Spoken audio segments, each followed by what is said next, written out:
World Cup Day 2, 7 Things You Missed. Late drama was the running trend during the first full day's action of the 2018 World Cup on Friday.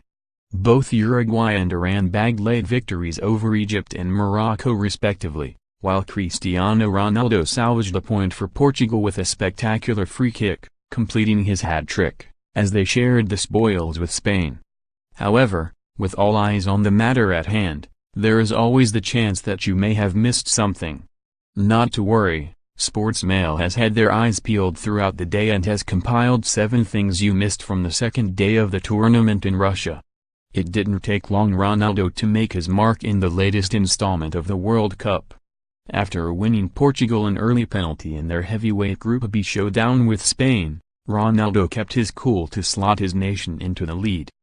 However, he had more than just the expectation of a nation to deal with. David De Gea was another who sought to put off the Real Madrid star.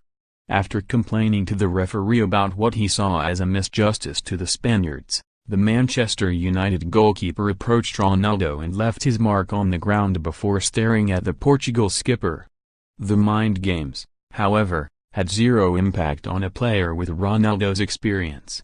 After blasting the European champions into the lead and performing his trademark celebration, the forward began to stroke his chin as he was swamped by his teammates, which has drawn opinions that the gesture was made towards the Spanish no one.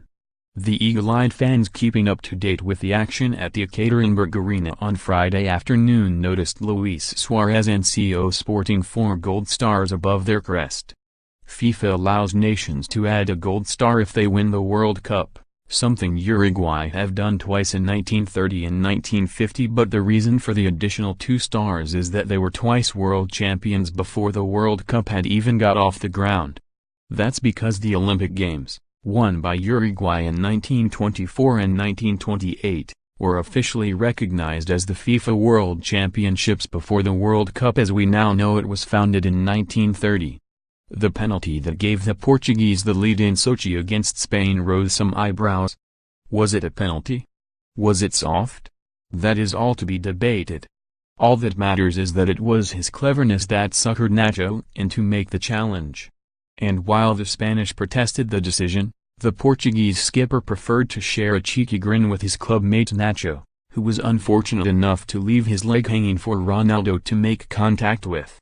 It proved a costly error from the Spain full-back, with Portugal going on to win the game, and no doubt Ronaldo will be quick to remind his Real colleague when they return for club duty after the tournament.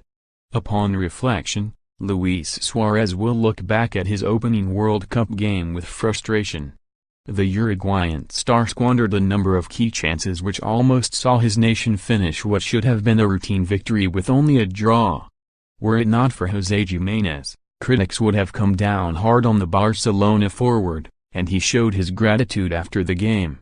How nice to make winning the work of the whole team until the end had the reward of a very difficult match. I leave a picture with the goalie door at José Giménez 13! Always working to improve, he wrote on Twitter. Not a bad way to divert some pressure off his shoulders. If there was any hope for either Morocco or Iran to somehow make it out of their group that consists of Spain and Portugal, victory in their opener was a must. And they knew that. That's why there was no surprise when things began to get heated in their Group B opener in St. Petersburg. As players found themselves in a tangle with the scores level at 0-0, both managers were also seen scrapping with each other in the technical areas. Iran head coach Carlos Queiroz and Morocco boss Hervé Renard followed suit as they sought the stick-up for their players.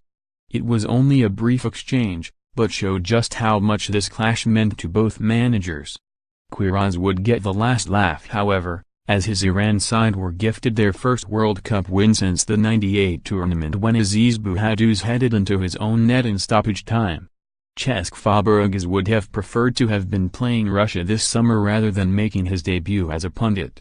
However, the Spaniard chose to mark his debut with BBC Sport by sporting a rather bizarre shirt. The Chelsea midfielder donned a blue shirt with stars on top of the 2 shoulder lapels, sparking claims he was attempting to look like a pilot. His outfit was all the talk on Twitter, with one fan writing, "What's going on with those lapels?" Is Cesc Fabregas a wing commander now? Ladbrokes even got in on the act, commenting, "Fabregas looking like the captain of a P&O cruise line. Sometimes it's best to blend in when you're in the spotlight." Cesc. With Belgium still waiting to make their bow in Russia, Vincent Kompany has been checking out the rest of the field in style. The Manchester City captain mocked his international teammates on Friday night as he enjoyed Spain's 6-goal thriller with Portugal from the luxuries of a private cinema. "Found this little gem. They're all watching on the 22. World Cup," he joked on Twitter. Although, it is unlikely he was able to enjoy the private screening for long once his teammates discovered the mockery.